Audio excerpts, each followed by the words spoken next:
I had just bought my dream farm, far away from the city, far away from noise, and definitely far away from any HOA rules. Peace, silence, and freedom.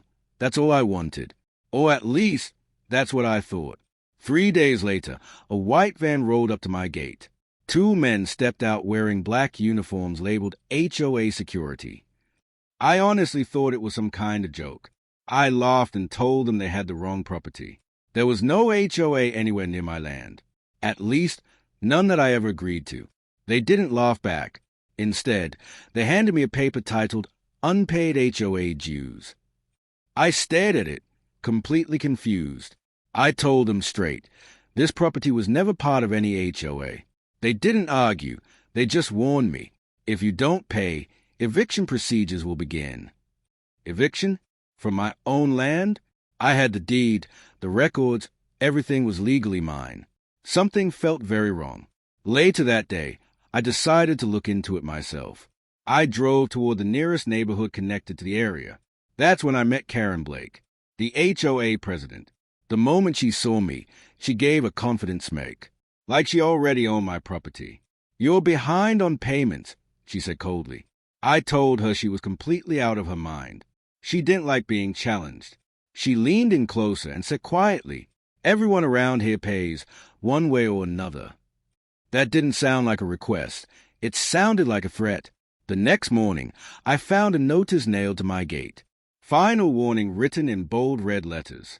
They weren't wasting any time. I went straight to the county office to check my records, and what I found didn't make sense at all. My property wasn't listed under any HOA, but there was something strange.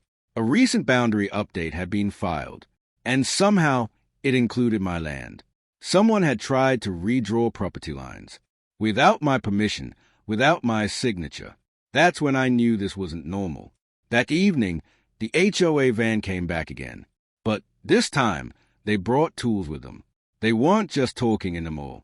They started placing a sign near my gate. HOA private property. That's when I stepped in. I told them to remove it immediately. They ignored me completely like I wasn't even there. That pushed me over the edge. So I walked up and pulled the sign out myself, right in front of them. And yeah, they didn't like that. One of them stepped forward aggressively. "Now you're interfering," he said. That's when I realized things were escalating fast. The next morning, my truck was gone, towed overnight without any notice. That's when I knew they were playing dirty. I found it parked outside the HOA office, with a fine attached to the windshield. They were trying to pressure me. That's when I called a lawyer. Something illegal was clearly happening, and I needed real answers. We started digging through the record together, and what we found was shocking. Multiple documents had been altered, fake boundary changes, unauthorized filings, and all of it led back to Karen. She wasn't just collecting HOA fees. She was slowly expanding control, taking over land piece by piece. That's when I decided to fight back properly. I installed cameras all around my property. If they came back, I'd have proof. And sure enough, they did, late at night, thinking no one was watching, trying to mark my land again. But this time, I caught everything.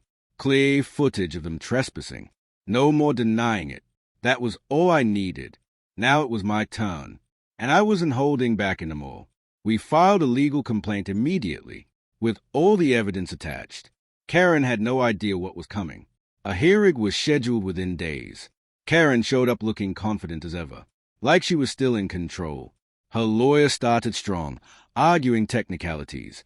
But then, the footage was played in court, and everything changed. Unauthorized entry, property tampering, fraudulent filings. Karen tried to deny everything, but the evidence was clear. There was no way out for her. The judge wasn't impressed at all. You could see it on his face. He had already made up his mind. All HOA claims on my property were dismissed instantly. Just like that. Everything they tried, gone. But it didn't stop there. The court ordered a deeper investigation, and things got worse for Karen. Turns out, I wasn't the only one. There were other properties, other victims. Karen had been doing this for years, quietly expanding control over land, until someone finally pushed back. The HOA bar quickly turned against her. They didn't want to be involved anymore. She lost her position overnight. Fines, lawsuits, and charges followed. Everything hit her at once. Her entire system collapsed. As for me, my land was safe again. No HOA, no interference. Just peace, the way it should have been. The farm finally felt like mine again. No threats, no fake notices. Just silence and freedom. The gate stood strong. No more signs, no more warnings.